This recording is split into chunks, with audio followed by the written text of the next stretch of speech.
Hello बच्चों, हमारा chapter है moving charges and magnetism, chapter 4, right. इस चैप्टर में हम देखेंगे कि मैग्नेटिक फील्ड कैसे प्रोड्यूस होता है। जैसे आपको ध्यान होगा, अगर मैं आपसे क्वेश्चन करूं कि इलेक्ट्रिक फील्ड कैसे प्रोड्यूस होता है, तो आप बोलोगे सर कोई भी चार्ज ले आइए, उस चार्ज के चारों तरफ इलेक्ट्रिक फील्ड प्रोड्यूस होता है। ठीक वैसे ही उसी सिमिलर वे में मैं आपसे क्वेश्चन कर रहा हूँ कि मैग्नेटिक फील्ड कैसे प्रोड्यूस होता है। तो उसके लिए आप जवाब देंगे कि कोई भी मैग्नेट ले आइए, मैग्नेट के चारों तरफ मैग्नेटिक फील्ड होगा, राइट। बिल्कुल सही बात है। लेकिन इस चीज़ को ऑरस्टेड ने एक दूसरे तरीके से देखा था। फर्स्ट टाइम ऑरस्टेड जो साइंटिस्ट थे, उन्होंने देखा था कि अगर किसी वायर में करंट फ्लो हो रहा है तो उसके चारों तरफ मैग्नेटिक फील्ड प्रोड्यूस होता है। उससे पहले तक केवल यही मालूम था कि मैग्नेट से मैग्नेटिक फील्ड प्रोड्यूस होता है। लेकिन फर्स्ट टाइम उन्होंने ये पाया कि करंट से मैग्नेटिक फील्ड प्रोड्यूस होता है, उसके चारों तरफ मैग्नेटिक फील्ड प्रोड्यूस होता है। और उनके लिए भी ये बाई चांस की बात थी। ध्यान देना, उनके लिए भी ये बाई चांस की बात थी कि उन्हें अचानक कंपास उनकी लैब में रखी हुई थी, और आप जानते हो कि कंपास या कोई भी मैग्नेटिक निडल को अगर हम फ्री छोड़ दें तो वो नॉर्थ साउथ डायरेक्शन में स्टे करती है, क्योंकि अर्थ का मैग्नेटिक फील्ड के वो अलाइन हो जाती है, और अर्थ का magnetic field south to north होता है। तो लेकिन उन्होंने ये पाया अपनी लैब में कि कंपास जो है पूरी तरह से नॉर्थ साउथ डायरेक्शन में अलाइन नहीं है, वो अपने पास से डेविएट हो रखी है, डिफ्लेक्ट हो रखी है, राइट। तो तब तक उन्हें ये नहीं पता था कि करंट की वजह से मैग्नेटिक फील्ड प्रोड्यूस होता है। तो एक वायर जा रही थी, तो वायर में करंट फ्लो हो रहा था, ठीक है ना। तो अब वो इस बात के लिए परेशान थे कि मेरी लैब में कोई मैग्नेट नहीं है, कोई और ऐसा सोर्स नहीं है जिसकी वजह से मैग्नेटिक फील्ड प्रोड्यूस हो, ठीक है ना। तो फाइनली जब उन्होंने करंट को ऑब्जर्व करना शुरू किया, तो करंट जब ऐसे जा रही थी तो मैग्नेटिक फील्ड में जो आपका कंपास थी उसका डिफ्लेक्शन ऐसे था, और जब करंट की डायरेक्शन अपोजिट की पता चला उसका डिफ्लेक्शन ऐसे हो गया। उसको स्विच ऑफ किया तो पता चला कि जो है वो पहले की तरह से अलाइन हो गई नॉर्थ साउथ डायरेक्शन में। फाइनली वो इस रिजल्ट पे आ गए थे कि current carrying conductor produces magnetic field. किसी भी वायर में अगर करंट का फ्लो हो रहा है तो उसके चारों तरफ जो है मैग्नेटिक फील्ड प्रोड्यूस होगा। ये बहुत बड़ी बात थी, क्योंकि पहले करंट को और मैग्नेट को अलग तरीके से देखा जाता था, बाद में इनको कंबाइन किया गया। तो उसके बाद बायोट सेवर्ट जो साइंटिस्ट थे, ये दो अलग अलग साइंटिस्ट थे। कुछ बच्चों को कंफ्यूजन रहता है, ये एक ही साइंटिस्ट है, बायोट सेवर्ट। मैंने यहाँ बायोट सेवर्ट लॉ लिखा है। एक्चुअली में ऑरस्टेड ने तो ये क्लियर कर दिया था कि current carrying conductor produces magnetic field, और उसके बाद बायोट सेवर्ट ने ये बताया कितना मैग्नेटिक फील्ड। तो इस टॉपिक में हम ये पढ़ेंगे कि करंट कैरिंग कंडक्टर जो मैग्नेटिक फील्ड प्रोड्यूस करता है वो कितना मैग्नेटिक फील्ड होता है, राइट। तो देखिएगा, इस टॉपिक को थोड़ा ध्यान से समझिएगा, राइट।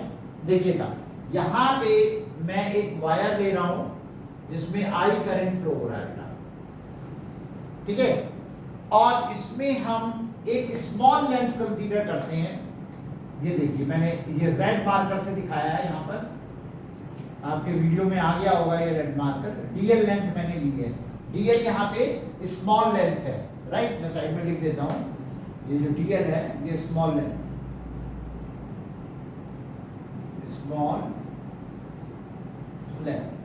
अब यानी कि बायोट सेवर्ट ने बताया कि पूरी लेंथ की वजह से आप नहीं निकाल सकते, एक स्मॉल लेंथ की वजह से आप निकाल सकते हैं।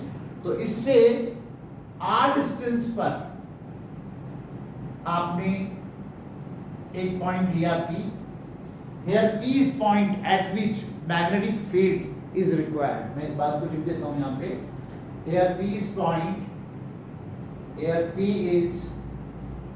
point at which magnetic field induction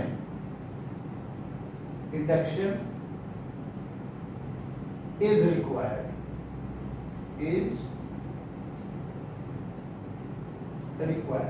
right. P point पर हमने मैग्नेटिक फील्ड निकालना है और यहाँ पे इस R को मैंने वेक्टर फॉर्म में दिखाया हुआ है और dl और R के बीच में ये एंगल है थीटा।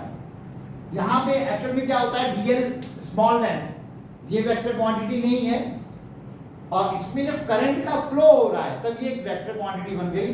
तो यहाँ पे हम जो dl ले रहे हैं, मैग्नीट्यूड कितना है dl, डायरेक्शन क्या है, जो करंट की डायरेक्शन है, तो इसको हम करंट एलिमेंट बोलेंगे, इसको हम बोलेंगे करंट एलिमेंट या स्मॉल करंट कैरिंग एलिमेंट इसको बोलेंगे, राइट। और एक बात और, जैसे मैग्नेटिक फील्ड को, इलेक्ट्रिक फील्ड को आप E से डिनोट करते हैं, ऐसे ही मैग्नेटिक फील्ड को आप B से डिनोट करते हैं। ध्यान दीजिएगा, इलेक्ट्रिक फील्ड को आप E से डिनोट करते हैं और यहाँ पे मैग्नेटिक फील्ड को आप B से डिनोट करेंगे। क्लियर? तो यहाँ पर आप देखेंगे, मैं मान लेता हूं कि P पॉइंट पर मैग्नेटिक फील्ड है B, राइट। तो देखिएगा, magnetic field induction, magnetic field induction at P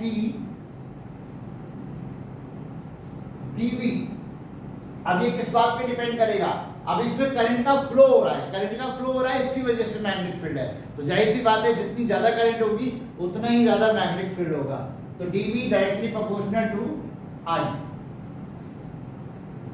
dV directly proportional to this dl, dV directly proportional to sine theta. ये सब एक्सपेरिमेंटल वे है, एक्सपेरिमेंट के तरीके से हर चीज को हमने निकाला है। तो यहाँ पे what is theta, theta is angle between vector dl and vector r, ठीक है। ध्यान दीजिएगा इस पॉइंट को, मैं यहाँ लिख देता हूं, theta is angle between vector dl and vector r, okay. अब देखिएगा, ये पॉइंट जितनी दूर होगा मैग्नेटिक फील्ड उतना ही कम होगा, यानी कि यहाँ पे हमारे पास आता है dV directly proportional to 1/r²। तो ये इनवर्स स्क्वायर लॉ तो हमारे इलेक्ट्रिक फील्ड में भी काम करता है, इलेक्ट्रिक फील्ड में भी E प्रोपोर्शनल टू 1/r² होता है, ओके। और इन सबको हम कंबाइन करते हैं, तो कंबाइन करने पे हमारे पास आ जाता है I dl sine theta upon r², right. अब आप देखिएगा, एक कांस्टेंट यहाँ पे आएगा, प्रोपोर्शनल का साइन जब भी हटाते हैं तो एक कांस्टेंट आता है I k into I into dl sine theta upon r²। ध्यान दीजिएगा इसको, राइट। बीच में पॉज करके भी आप बार बार इसको देख सकते हो। तो here k is constant of proportionality, right. और k की वैल्यू यहाँ पे है μ0/4π, k is equal to μ0/4π, right. और इसकी वैल्यू हमारे पास होती है 10⁻⁷, ठीक है ना, टेस्ला मीटर पर एम्पियर। अब इसकी यूनिट कहाँ से आई ये भी मैं आपको क्लियर करूंगा, पहले हम अपना पूरा फॉर्मूला लिख लेते हैं। तो देखिएगा, तो dV इज इक्वल टू मेरे पास आ जाता है μ0/4π I dl sine theta upon r², this one बेटा, ये देखिएगा।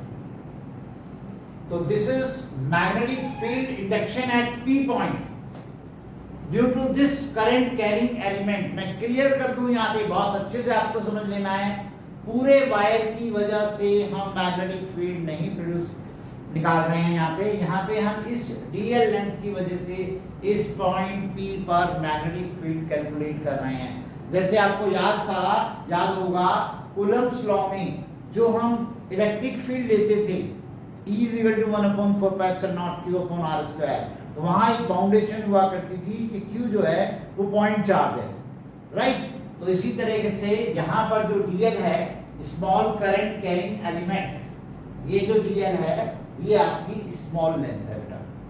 तो अब आपको मैं यहाँ दिखाता हूँ कि मैंने यूनिट किस तरह से ली है। देखिएगा यहाँ पर मैग्नेटिक फील्ड की यूनिट होती है टेस्ला।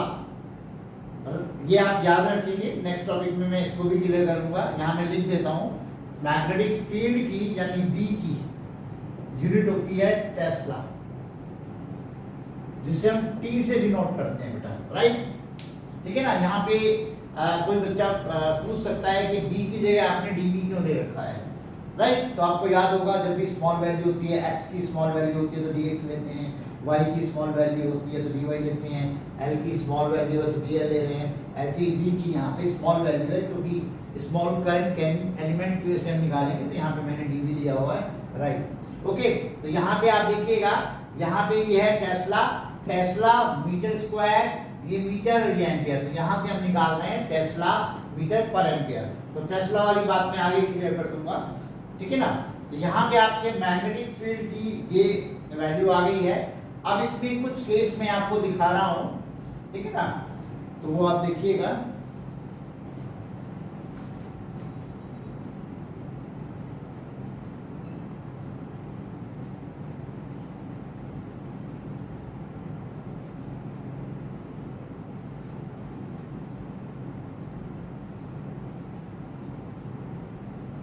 अच्छा, केस बताने से पहले एक छोटी सी बात मैं आपको और बता देता हूं। यहाँ पे म्यू नॉट को और क्लियर कर देता हूं कि व्हाट इज म्यू नॉट। देखो बेटा, इसको हम एप्सिलॉन नॉट के साथ कंपेयर करके समझ सकते हैं। जैसे हमने पढ़ा था एप्सिलॉन नॉट, तो एप्सिलॉन नॉट क्या होता था? Permittivity, permittivity of free space. इसी के सिमिलर वे में आप यहां पे पढ़ेंगे permeability, permeability of free space. कुछ चीजें कंपैरिजन वे में समझने में ज्यादा आसानी हो जाती है अगर हम उसको कंपेयर करते हैं। इसकी बात करेंगे वहां जहां इलेक्ट्रिक फील्ड होगा, इसकी बात करेंगे वहां जहां पर मैग्नेटिक फील्ड होगा, ठीक है ना। तो जो रोल परमिटिविटी का होता है इलेक्ट्रिक फील्ड में, वही यहां पर मैग्नेटिक फील्ड के केस में परमिएबिलिटी का होता है। क्लियर? तो ये चीज आप ध्यान रखेंगे। अब मैं इसमें कुछ केसेस आपको बता रहा हूं, इंपॉर्टेंट केसेस। देखिए, पहला हम लेते हैं, अगर हमने थीटा को 0 लिया, अगर हम थीटा 0 लेंगे तो ये सारी वैल्यू 0 हो जाएगी, और यहां पे जो मैग्नेटिक फील्ड होगा वो आपका 0 आएगा बेटा। अब थीटा को 0 लेने का क्या मतलब है? थीटा को कम कीजिए और कम कीजिए और कम करते जाइए और कम कर दीजिए, तो ये जो पॉइंट है वो इस वायर पे आ गया, यहां पे पर, ठीक है ना। तो जो है इस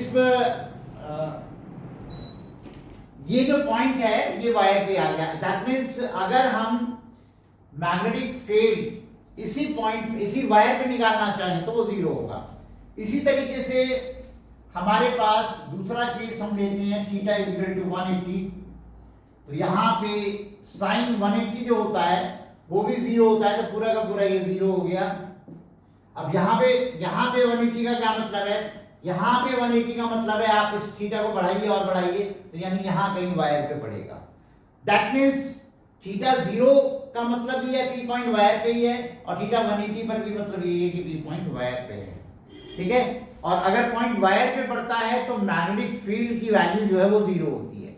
और इसी बात को थोड़ा प्रॉपर वे में हम बोल दे तो ज्यादा बेटर होगा, वायर कहने की बजाय, if point P is on the axis of dl, magnetic field